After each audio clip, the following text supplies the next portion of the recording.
Kumusta mga bata? Narito muli si Teacher Eileen para sa panibagong aralin. At ang ating pag-aaralan ngayon ay ang number 18 o bilang 18. Sabay-sabay nga nating sabihin, 18. 18. Sabayan niyo ako sa pagbilang ha. 1, 2, 3, 4, 5, 6, 6, 7, 8, 9, 10, 11, 12, 13, 14, 15, 16, 17, 18. Bilangin nating muli. 1, 2, 3, 4, 5, 6, 7, 8, 9, 10, 11, 12, 13, 14, 15, 16, 17, 18.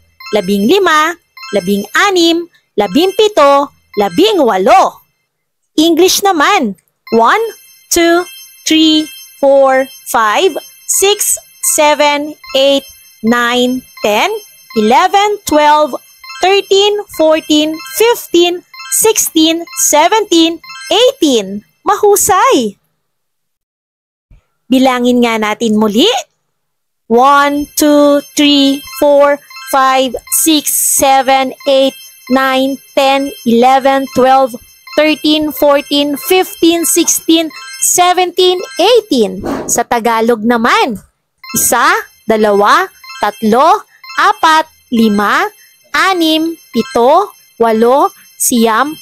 5, 6, 7, 8, 9, 10, 11, 12, 13, 14, 15, 16, 17, 18.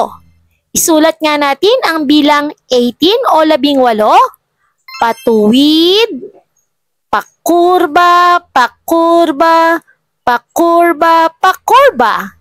Ulitin natin. Patuwid, pakurba, pakurba, pakurba.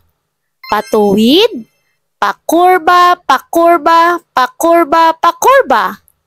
Patuwid, pakurba, pakurba, pakurba, pakurba. Kayo naman. Bilangin nga natin ang mansanas. Kayo magbibilang ha.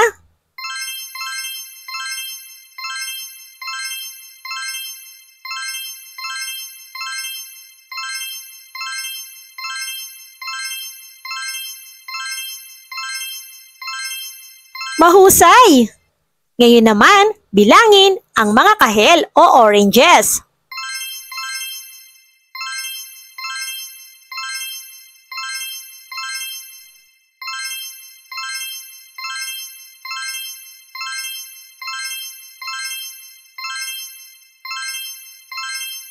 Mahusay mga bata! Ngayon naman, bilangin ang mga bayabas.